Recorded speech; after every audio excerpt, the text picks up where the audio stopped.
नमस्कार मित्रांनो, दिव्य संस्कृती या चॅनलवरती आपणा सर्वांचे स्वागत आहे. मित्रांनो, श्रावण सोमवार निमित्ताने आज आपण श्रवण करणार आहोत श्रावण सोमवार शिवामुठीची कथा. आटपाट नगर होते. तिथे एक राजा होता. त्या राजाला 4 सुना होत्या. 3 आवडत्या होत्या, एक नावडती होती. आवडत्या सुनांना तो चांगल्या चांगल्या वस्तू आणून देत असे आणि नावडतीला जेवायला उष्ट खरकट, नेसायला जाडे भरडे, राहावयास गुरांचे घर आणि गुराख्याचे काम देत असे. पुढे श्रावण मास आला. पहिला सोमवार आला. त्या दिवशी त्या नावडतीची नागकन्येशी आणि देवकन्येशी भेट झाली. ते कुठे जात आहेत अशी विचारणा केल्यावर कळले की महादेवाच्या देवळात शिवामूठ व्हायला जात आहेत. नावडतीने विचारले, त्याने काय होतं? भक्ती होते आणि इच्छित कार्य सिद्धीस जातात. मूलबाळ होतं. नावडती माणसं आवडती होतात. वडीलधाऱ्यांचा आशीर्वाद मिळतो. यानंतर नागकन्या आणि देवकन्येने नावडतीला विचारलं, तू कोणाची कोण? नावडतीने सांगितले, राजाची सून.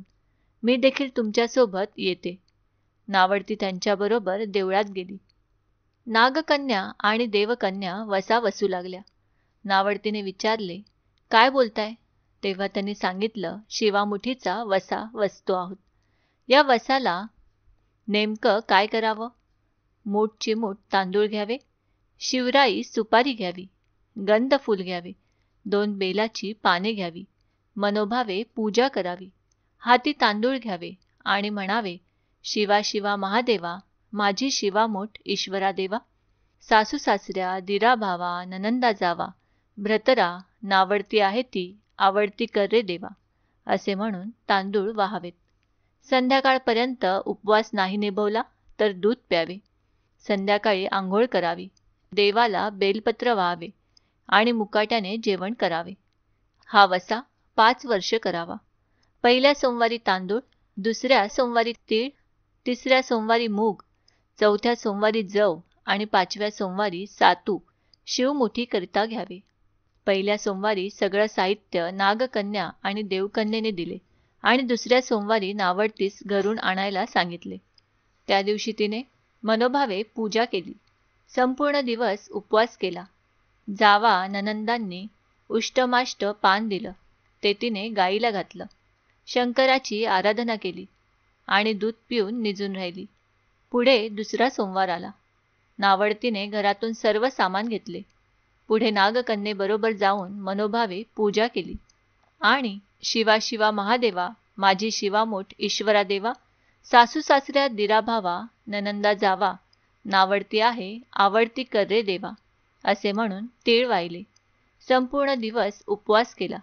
शंकराला बेल वाहिले. दूध पिऊन निजून राहिली.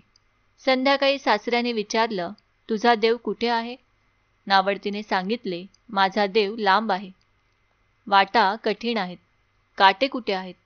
साप वाघ आहेत. तेथे माझा देव आहे. पुढे तिसरा सोमवार आला. पूजेचे सामान घेतलं. देवाला जाऊ लागली. घरची माणसे मागे जाऊ लागली. नावडती तुझा देव दाखव म्हणू लागली. नावडतीला रोजचा सराव होता. तिला काही वाटलं नाही. परंतु सर्वांना पुष्कळ काटे कुटे लागले. नावडतीची दया आली. आजपर्यंत रानात कशी येत असेल कोण जाणे. नावडतीला चिंता पडली.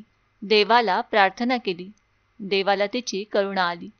नागकन्या देवकन्यासह वर्तमान देऊळ सुवर्णाचं झालं. रत्नजडिताचे खांब झाले. सगळ्यांनी देवाचे दर्शन घेतले. नावडती पूजा करू लागली. गंधफूल वाहू लागली. नंतर शिवामूठ घेऊन, शिवा शिवा महादेवा, माझी शिवामूठ ईश्वरा देवा, सासू सासऱ्या, दिरा भावा, ननंदा जावा, नावडती आहे, आवडती कर रे देवा, असे म्हणून शिवाला वाहिली. राजाला मोठा आनंद झाला. नावडतीवर प्रेम वाढले. दागिने घालायला दिले. खुंटीवर पागोटं ठेवून तळे पाहायला गेले. नावडतीची पूजा झाली. पूजा झाल्यावर सर्व बाहेर आले. राजा परत आला. माझं पागोटं देवळी राहिली, घेऊन येतो म्हणाला. देवळाजवळ आला. देऊळ अदृश्य झालेले होते. तेथे एक लहान देऊळ होते आणि एक पिंड होती. त्यावर नावडतीने केलेली पूजा होती. जवळ खुंटीवर पागोटं होतं. ते घेऊन ते बाहेर आले. सुनेला विचारू लागले, हे असं कसं झालं? सुनेने सांगितलं, माझ्या गरिबाचा हाच देव. मी देवाला प्रार्थना केली, त्यामुळे त्याने तुम्हाला दर्शन दिले. सुनेमुळे देव भेटला म्हणून तिला पालखीत घालून घरी नेलं. नावडती होती ती आवडती झाली. जसा तिला शंकर प्रसन्न झाला, तसा तुम्हा आम्हा सर्वांना हो. ही 60 उत्तराची कहाणी 5 उत्तरी सुफळ संपूर्ण. मित्रांनो, आम्ही अपेक्षा करतो की आम्ही सांगितलेल्या माहितीचा तुम्हाला सर्वतोपरी लाभ होईल.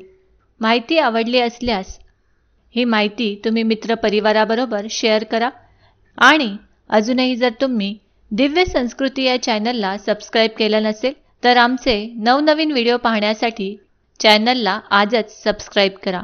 धन्यवाद.